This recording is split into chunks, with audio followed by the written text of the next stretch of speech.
شادی ایک نوجوان ہے جس کی عمر 25 سال ہے۔ اپنی چھوٹی عمر میں وہ ایک تاجر کے لیے ریسٹورنٹس کے سلسلے کی نگرانی کرتا ہے۔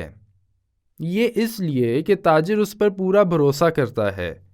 ان ریسٹورنٹس میں ان کے ماتحت سینکڑوں کارکن کام کرتے ہیں۔ سب کچھ ٹھیک چل رہا تھا۔ ایک شام وہ ایک ریسٹورنٹ میں جا رہا تھا۔ اس نے دیکھا کہ ایک خاتون کارکن اسے دیکھ کر چونکی اور اچانک واپس لوٹ گئی۔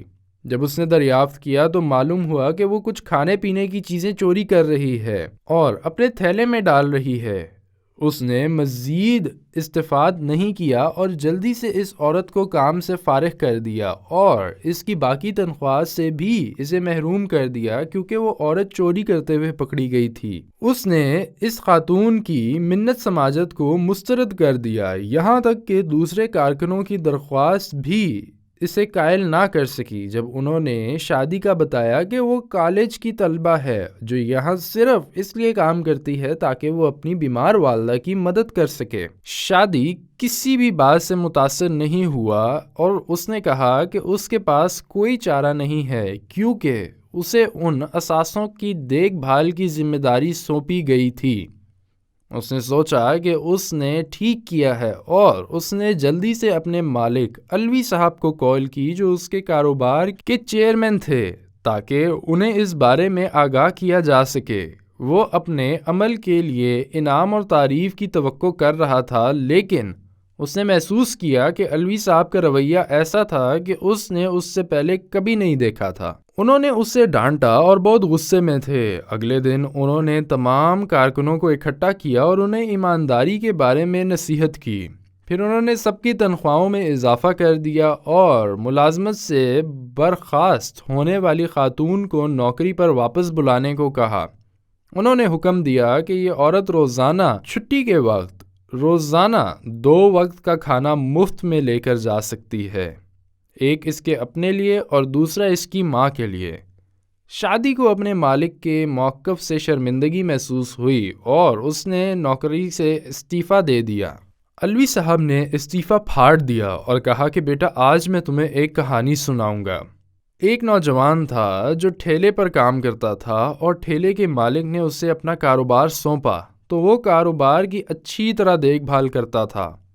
ٹھیلا مقبول ہوا اور اللہ کے فضل و کرم سے اس کے بعد اس نوجوان کی وجہ سے اس ٹھیلے کی کمائی میں اضافہ ہوا، لیکن اس ساری ترقی کے باوجود وہ صرف ایک معمولی رقم کا حقدار تھا اور تمام کمائی ٹھیلے کے مالک کو جاتی تھی۔ پھر یہ ہوا کہ نوجوان کا باپ شدید بیمار ہو گیا اور لڑکا اس کے اخراجات برداشت کرنے کے قابل نہیں رہا۔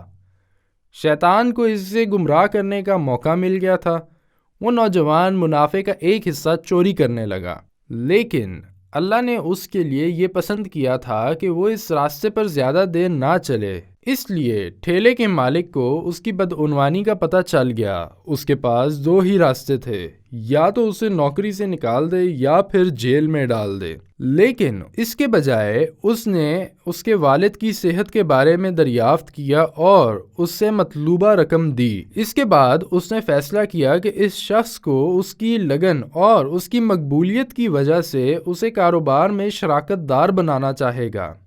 وہ نوجوان میں ہوں، اے میرے بیٹے، بے شک اللہ انسان کی برائیوں کو چھپاتا ہے اور وہ دوسری بار چھپاتا ہے لیکن تیسری بار اللہ اسے بے نقاب کر دیتا ہے، لہٰذا چھپانے والے بنو اور اللہ تمہاری خامیوں کو چھپائے گا اور کسی کو بھیجے گا جو تمہارے لیے چھپانے والا ہوگا۔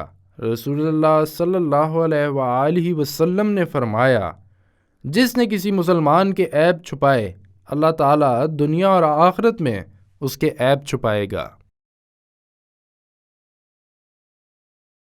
وَلَا تَسْتَوِي الْحَسَنَةُ وَلَا السَّيِّئَةُ ادْفَعْ بِالَّتِي هِيَ أَحْسَنُ فَإِذَا الَّذِي بَيْنَكَ وَبَيْنَهُ عَدَاوَةٌ كَأَنَّهُ وَلِيٌّ حَمِيمٌ وَمَا يُلَقَّاهَا إِلَّا الَّذِينَ صَبَرُوا وَمَا يُلَقَّاهَا إِلَّا ذُو حَظٍّ عَظِيمٍ وَإِمَّا يَنزَغَنَّكَ مِنَ الشَّيْطَانِ نَزْغٌ فَاسْتَعِذْ بِاللَّهِ إِنَّهُ هُوَ السَّمِيعُ الْعَلِيمُ